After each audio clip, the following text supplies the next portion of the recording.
Hi guys, I've lost my microphone, so it might be a bit windy and muffled, but yeah, I've planted out all the sweet potatoes now. So this is what I've been doing today. What I started last time is sort of making this second mound. It's more kind of like a rectangle, slightly raised rectangle. And I'm doing it in the hope that it just maybe keeps the snails and slugs off a little bit, sort of a little bit of a barrier. And it seems to be working on the other mound that I made the other day. Yeah, and so all of this, which, I mean, probably if I was to estimate, in terms of like, you know, you get those supermarket bags or like garden centre bags of compost, usually like 35, 40 litres. And this mound was probably like, I don't know, like 3 or 4 of those worth, and that's all come out of the compost heap, and I haven't even barely started getting it out, the compost heap, because there's just so much compost and it's really, really good quality as well, so really happy with that. So yeah, just planting the sweet potatoes in. There's 3 here, it's like one there, one there, one there, but they do spread, you can see. Like they send out these shoots all the way along. What I've done is added a little bit of compost on top of part of the shoots, just to see if they'll root, to give a bit of a better root system. But I did read somewhere that actually it's not the best thing to do, because then the plant tries to make lots of small sweet potatoes instead of like fewer larger ones. But yeah, I'll see what happens. So yeah, that's 3 there, and then there's 2 over here on the little mound that I made the other day,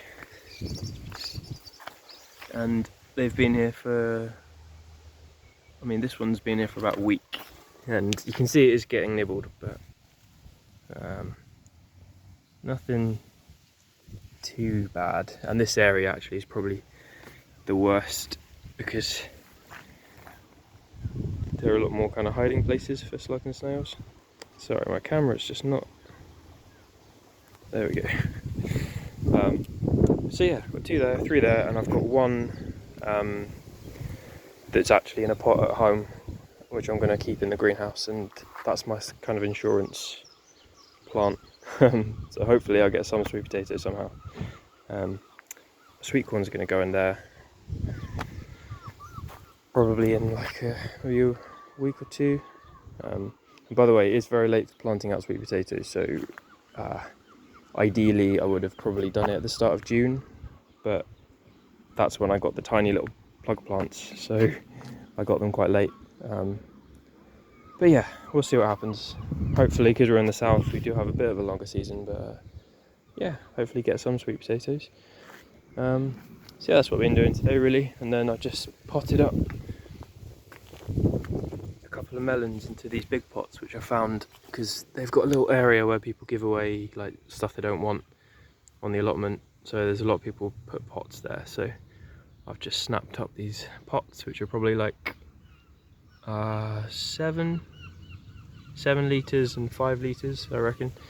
And I had these not watermelons, they're melons. I can't remember which varieties the potted ones are, because yeah, they were just kind of my insurance plants, my reserves. But I decided actually I might just grow them here in these big pots, because if anything they'll just help pollinate the others, even if I don't get anything off of them. So yeah, planted those up. The melons are doing alright, no sign of any like fruits that have successfully been pollinated, and they are getting munched quite a lot, like you can see there. But I don't really know how to stop that. But yeah, there we go. That's about it really. I'll just show you one tiny little thing which is cool. If I can get to it, I actually can't without standing on stuff. I'll have to go around here. You can see, if my camera wants to focus, tiny little chili peppers. So, and there's quite a lot of little flower buds all over the place, so yeah, hopefully we'll get some nice chilies soon. But there we go, nice and blurry for you. Yeah, that's about it. I think I'll stop it here. But lots of peace, lots of love, and yeah, I'll speak to you soon.